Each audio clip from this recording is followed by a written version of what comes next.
Hi, Xbox Gamer here, and I just wanted to have a little Halo Infinite discussion with you because I haven't had that yet. Sorry it's taken me so long. I've meant to do it in the past, and I didn't get around to it. I'm sorry, I'm still working on it. Anyway, let's get down to it. Halo Infinite comes out December 8th, 2021, and I am very excited. Huge Halo guy, and I'm just so excited for this game, and I wanted to talk about it. And there's one thing that I haven't heard a lot of people talking too much that I do want to get into later in this. But first, I want to talk about what is the more recent and the hottest news involving Halo, and that is the tech preview number 2 and 3 are coming to us in these next 2 weekends. That's going to be on September 23rd to the 26th, and then the 30th to October 3rd. And I'm very excited for these. These are going to be real PvP. I did get into the first tech preview. A lot of people were not as fortunate as I. And what I can tell you, I'm not going to get too nitty gritty about it, but it was very good. I think the general consensus from everybody is the game felt excellent. So you might have your criticisms about Halo in certain aspects, but generally across the board, gameplay wise, everybody was giving it very positive reviews. And I definitely agree with that. It was just done so well. It felt like Halo should feel. This is from the gameplay alone. This is the peak of 343 in my opinion from that one tech preview that I can test. So of course, take that with a grain of salt. I only had a little tip of the iceberg there. But it's definitely my favorite of what 343 has done in terms of the balance between movement and like loadouts and that nonsense. Um, so the previews are these next 2 weekends. Now there is a little caveat. Unfortunately, there is time availability that it is not the full weekends like it was the last time, which I am very upset about. This time, I've got it right up here. This time we are going to have. So I guess let me say what they are first. So the first weekend is going to be Social Arena, including objective modes and a new map on Sunday of the 26th. And there's going to be Bot Arena. And then on the second weekend is Big Team Battle. And that's just all of that second weekend. That's Big Team Battle. So that's where they really want to be stress testing the servers. I They said there's more info to come. I think they're going to have the second weekend be completely open for everybody because as of now it is still only the insiders who get to go. Now they made it very easy. Like and part of me is frustrated at, my friends who are like, "Oh no, I didn't sign up to be an insider." All right, to each their own, but I don't want to hear you complain about not being able to play Halo then because they made it as easy as possible. Hey, sign up before the 13th, and they announced it on like the 9th or the 10th. They gave people about a week to become an insider. And they said, as long as you get in before the 13th, you sign up, you're good. You're going to get into it. So they really couldn't have been more clear. Obviously, you could just make it open, but I guess they're trying to make some kind of restrictions. And on a business level, maybe they're just trying to get people to be more engaged with the website and get some information. I don't know. Be as pessimistic or optimistic as you would like for that. But it is either way, it was very easy to sign up.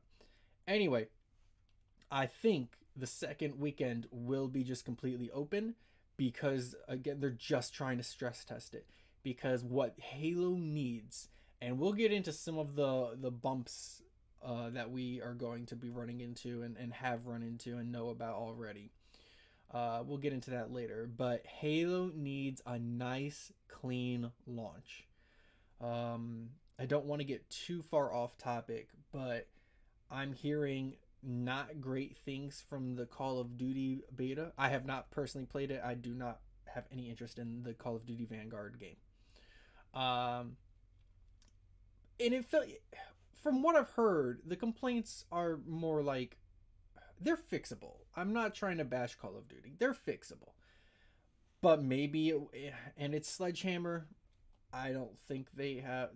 I mean, I think I can say this without being biased or anything.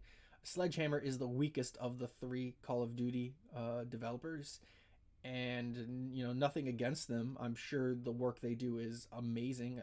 Not like I could ever do that, but they are the weakest of the three, and I don't think this is going to be an exception to it. I think Vanguard is going to fall, partly because people don't want World War II anymore, partly because this isn't even World War II. It's like a alternate universe World War II, kind of like a Wolfenstein thing.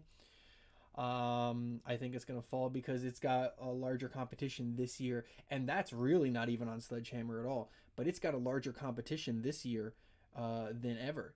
Honestly, this Call of Duty has the largest struggle, I'm going to say, than any Call of Duty in recent. And that really sucks for Sledgehammer. They are going against Halo Infinite, which is going to have a free multiplayer, so that's gonna hurt. The shooter genre is already very diluted. Apex is huge. Fortnite's still big. Call of Duty's got their Warzone, and that's really what's gonna shine is Warzone. And then we got Battlefield coming out November 15th, and Battlefield looks really good too. And Battlefield's only weakness is that they're gonna have that $70 price tag. But other than that, they look like they're going to really make waves. But my point is, you got to have a smooth launch. So Halo needs, because they're in that same boat, for that last instance, they're in that same boat as Sledgehammer. It's a hard year for a shooter to come out. There is a lot of strong competition. So Halo needs a nice smooth launch. It needs to work great. It needs to be well received and let people just keep talking about it, and hopefully it will have a nice long tail life with the way they are planning things. Anyway, back on track. So the second weekend, big team battle, they're going to stress test. A few other things they said are going to be involved in these are going to be, it looks like there's 3 modes on fragmentation. So I'm guessing they are going to have 3 different modes, maybe like CTF, Classic Slayer, stuff like that. There's going to be the training mode, and the weapon drills. So weapon drills we already had from the first tech preview. It's a nice way to just kind of play with the guns, see what the guns shoot like. Training mode, I believe, is against bots, which is what we played against with the first preview. We played exclusively against bots, except for maybe a 2-hour time limit on the last Sunday of that preview. There was a short time where they opened up for PvP, which was really cool. I only got like 2 matches in because they didn't like give any warning, but it was really cool. So bots we know are very good though. So that's going to be a lot of fun if weapon drills. And I really hope it's not super duper clear. I really hope that weapon drills against bots is something that's available the entire weekend and not just during matchmaking times. We'll know for sure by the weekend. And then there's new Halo Waypoint app and web experiences. I tried playing around with the Waypoint app. I can't get it to either work or figure out what's new. I don't know. I hope they get that fleshed out. What I really want from them is a nice Halo Waypoint app that works very similar to the Destiny app. I think that would be excellent, and I hope that we can just have something like that. And then, they're going to let us get a little taste of what the Battle Pass is going to be like. It's not going to be anything too crazy. They're still not showing everything. It's just a little something to help people understand how generally you're going to be ranking up. So that is what's going on these next 2 weekends for Halo. That's the new hot news. And I guess, I'll segue that into the progression. So they did explain how progression is going to work. There is a lot of blowback. I am someone who is also a little upset about this. I'm open for them to change my mind, but as it is, I'm not super thrilled. I'm not super angry either, but I'm not thrilled. The only way to rank up in Halo Infinite is going to be by doing challenges. And I don't like that because I find it stressful and I just want to play the game and have fun. But I don't want to feel like I'm missing out on progression by not doing these. And that's where the divide in the community online that I've seen is. I fully understand the argument. If you don't want to worry about challenges, just don't do it and play the game for fun. It is a game after all, right? And they're just supposed to be fun. So why should you stress about getting challenges? Well, sure, yeah, that makes sense. But for me, I want to also be growing in my rank. I want to have that, prestige. Like, oh man, that guy's a level 100. That guy plays, all the time. He's a no lifer, and then let them say like no lifer and try hard and all that stuff. But let me have that rank. I want to show that I put time into this game.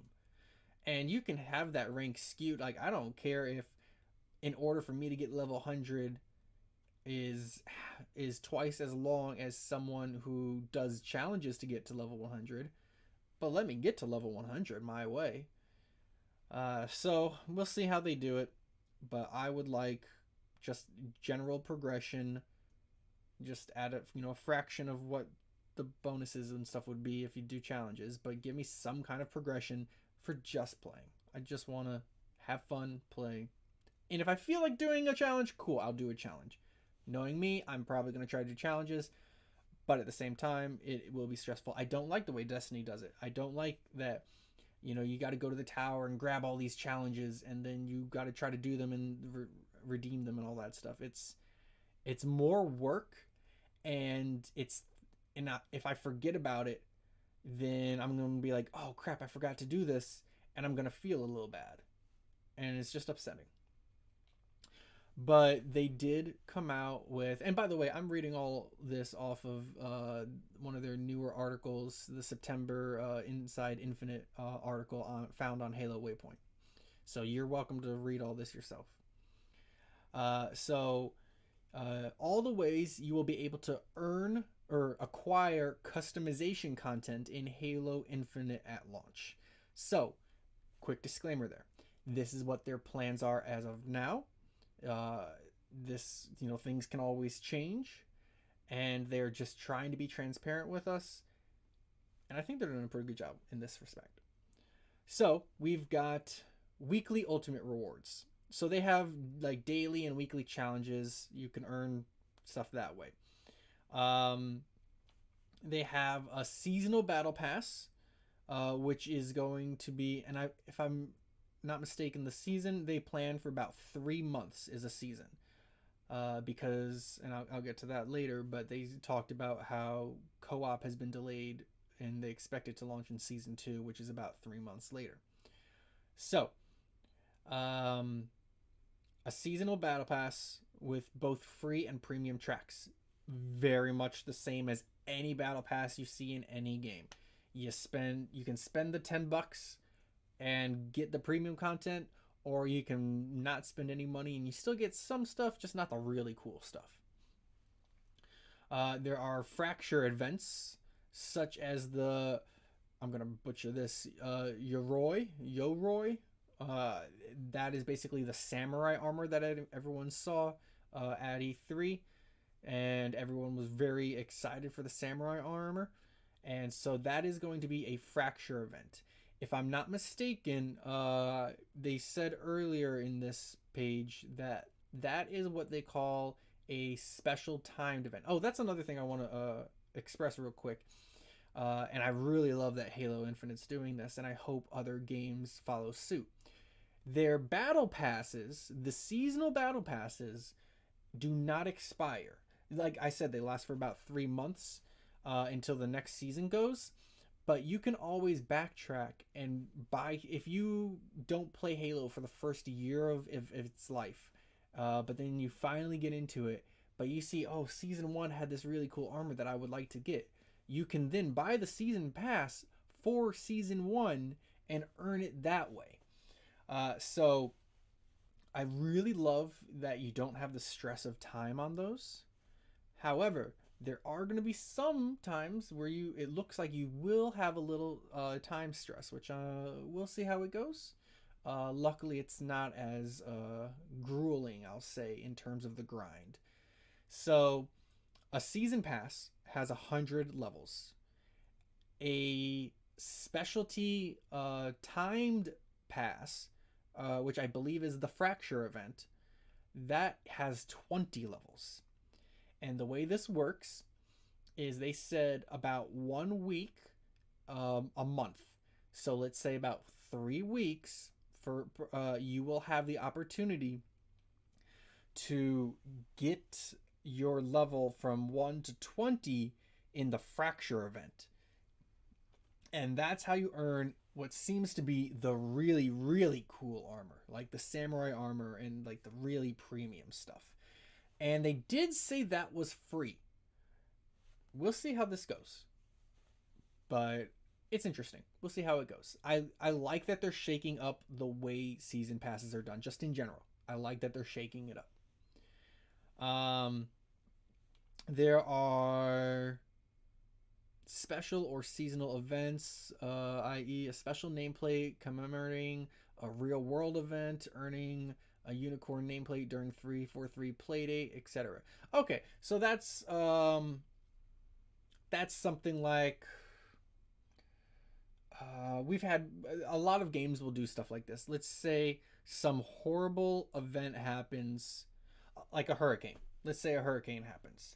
They might have like, hey, donate $1 to this relief fund, and we're gonna give you a cool special nameplate.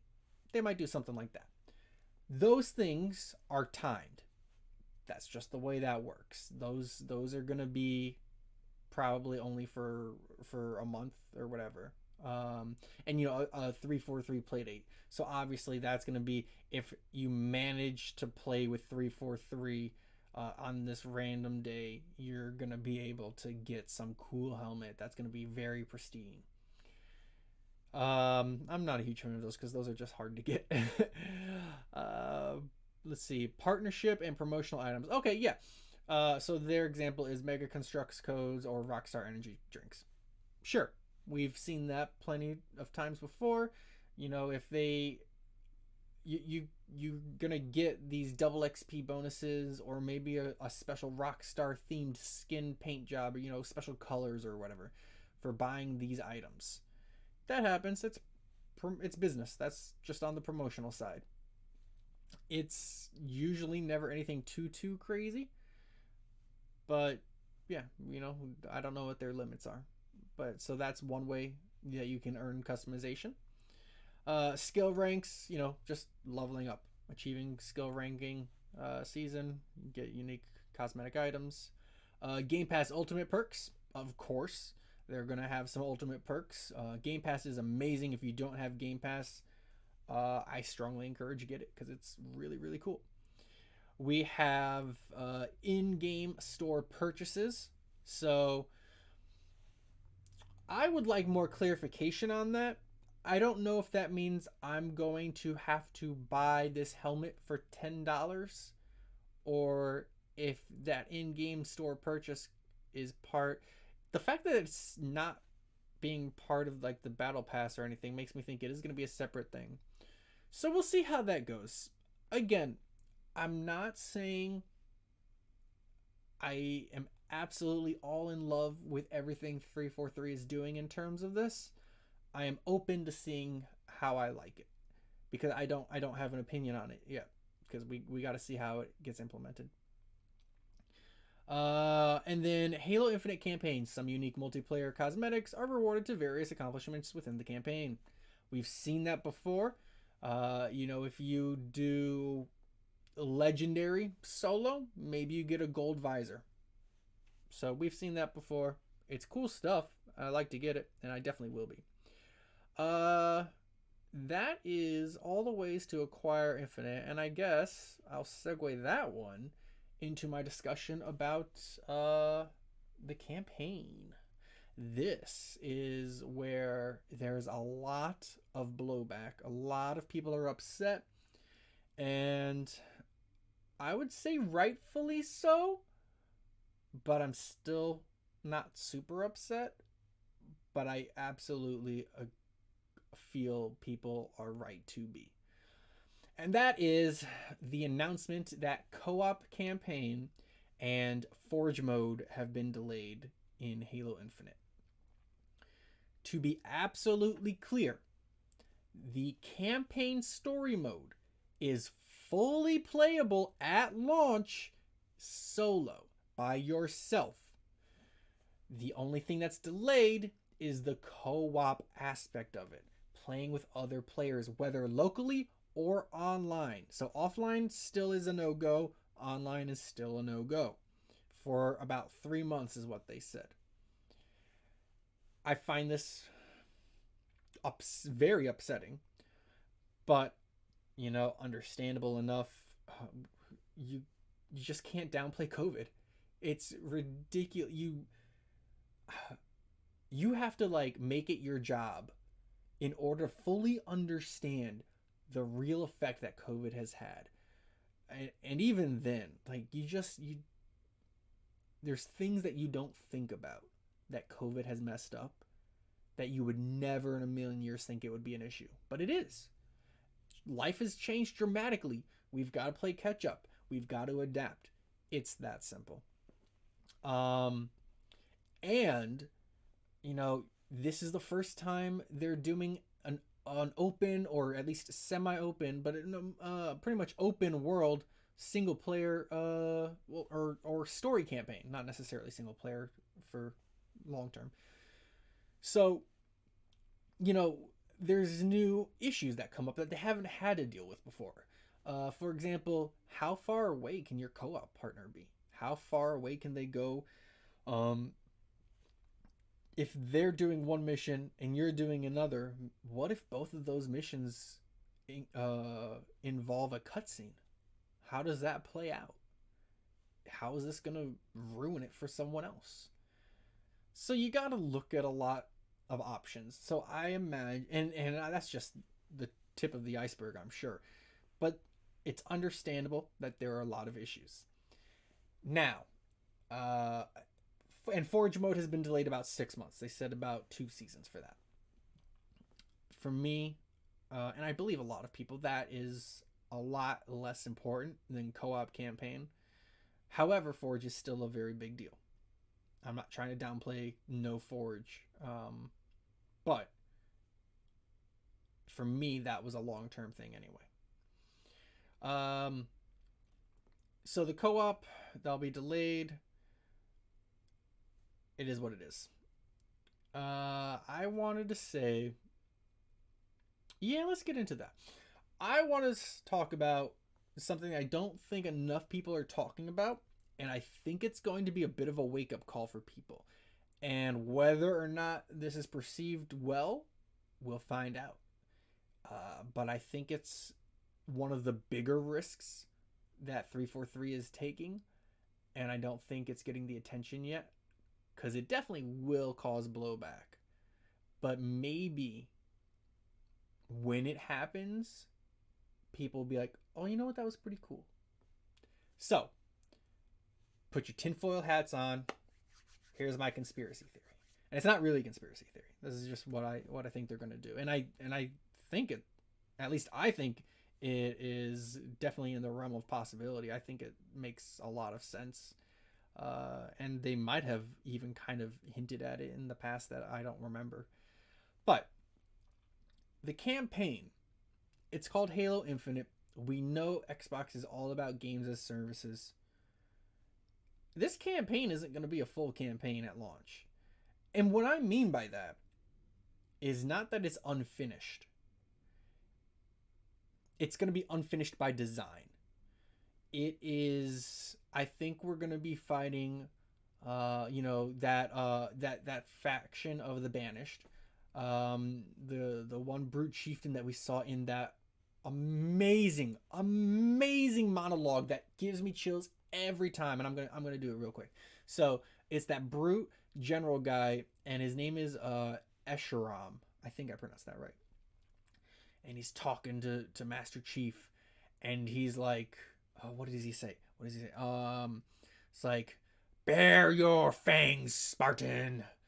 Fight well, or like fight hard, die well. And I just, every time he says bare your fangs, it's like, ugh, that animal brutality in his voice and his, oh, I love it. I absolutely love that guy. So anyway, I think, he's going to be one of the main bad guys of Halo Infinite in the beginning, along with Cortana. What the heck is going on there? They've got to tie in some loose ends.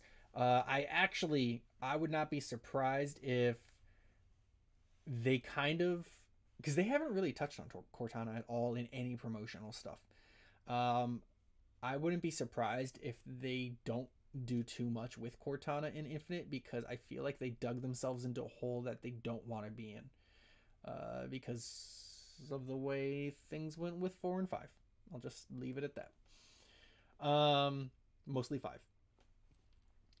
But so I think it's gonna be a campaign as a service. I think we're gonna get a good 8-hour, 10-hour, 15-hour campaign. We're gonna, it's gonna be really awesome. But then maybe 6 months, no, because they're gonna do 4. Maybe 6 months, a year later, we're gonna have Atriox come in. He's gonna, and because obviously, we're the hero. We're gonna beat Esheram. So Atriox will come, and it's like, oh, you messed with the wrong monkey, and he's gonna come and lay the hammer down. Or maybe the Flood will come in, because a lot of people want the Flood back.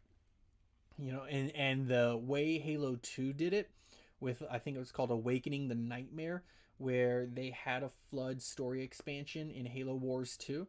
It was really good. And, they could do something like that. So I think this campaign will be unfinished by design. I think we will get a cliffhanger, or maybe an after credits tease for what's to come, because I think what the campaign is at launch on December 8th is going to be vastly different from what the campaign is on December 8th, 2024, 2025. I think it's going to be a huge difference, and I'm very excited for it. I'm also a little bit, I don't know the word I want to use. Sad is not the word. Disappointed is not the word. But I will say this. I love being able to go back and play a game in its fullest. Which is why, the Master Chief Collection is so great, right? As cool as map evolution is in things like Fortnite, and I don't really play Fortnite, but I understand a little bit of what's going on. If they change up the way the map is, and they do some really cool massive changes, Destiny did this as well, I think. But again, I don't really play Destiny 2 as well either. But those things are really, really cool. But now you lose that launch. It's gone. I just would like a way to save that. If I come into Halo in 2024, give me a choice to play and again, this is assuming the map has changed. Let's say Atriox came and just bombed half the ring, and now half the ring is gone. and I come into 2024 and I'm playing this really cool campaign, but half the ring is gone. Let me play a previous installment of that campaign. Let me play the 2021 version of that map so that I can play the campaign in its fullest. Um, so that's my thoughts on that. Very excited, and Halo is one thing. Halo is one of those games where I will actually say to myself, yeah, life might not always be that great, but at least I'm alive during Halo. I was 12 when it came out. I am the that's my favorite feature of my life is, and take that as you will, but I just love Halo so much. I was 12 when it launched. I'm just like the perfect age.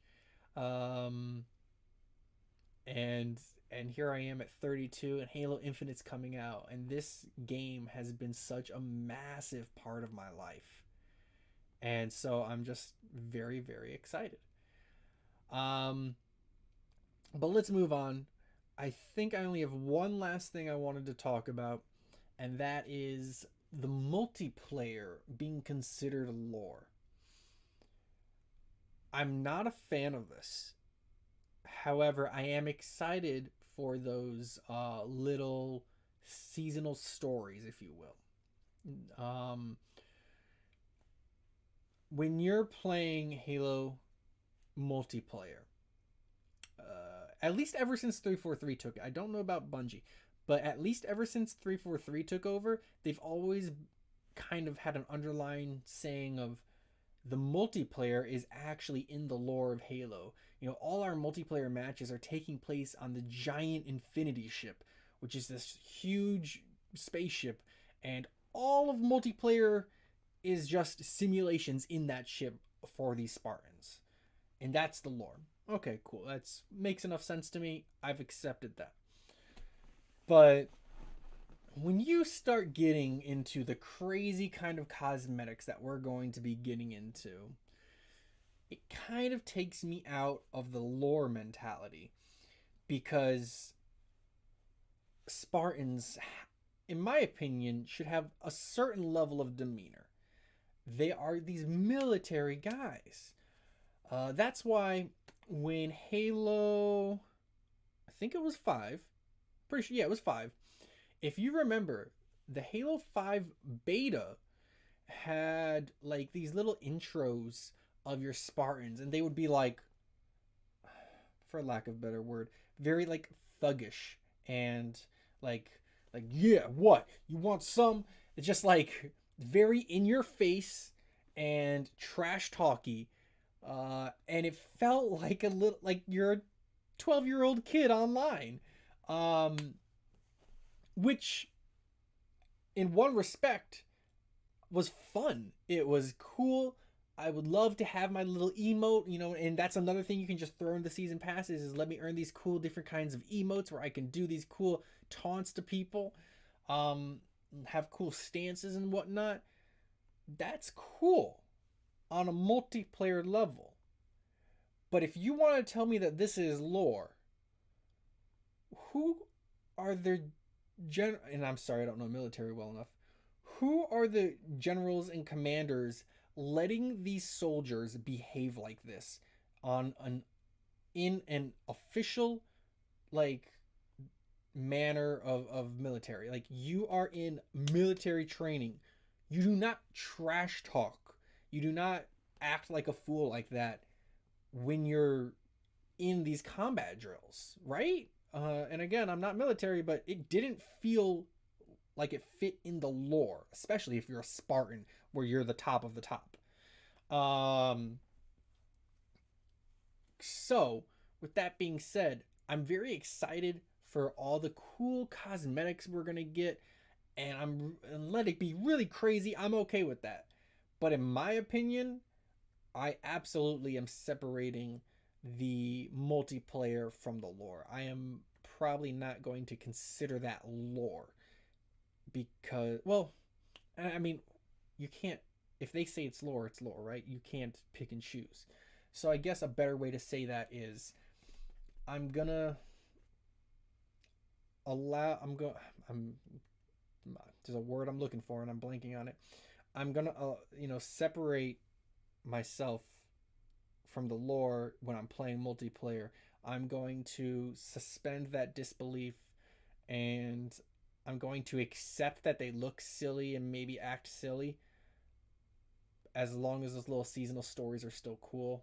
It is what it is. But that's, I just wanted to kind of have that comment on the lore, or on the multiplayer and its connection to lore. Anyway, I've rambled on long enough. I hope you enjoyed it. I would like to start doing this more. So any feedback, please keep it constructive. I do. The internet can be a toxic place, but I definitely, if I'm doing something wrong, in a polite way, please let me know, and I'll try to fix it. If you have suggestions on what I can do better, maybe I'm not necessarily doing it wrong, but maybe I can do something better, let me know. I'm open for ideas. Anyway, that's that. Spartans, you can roll out. I'm mixing up my stuff there. Yeah. Anyway, enjoy.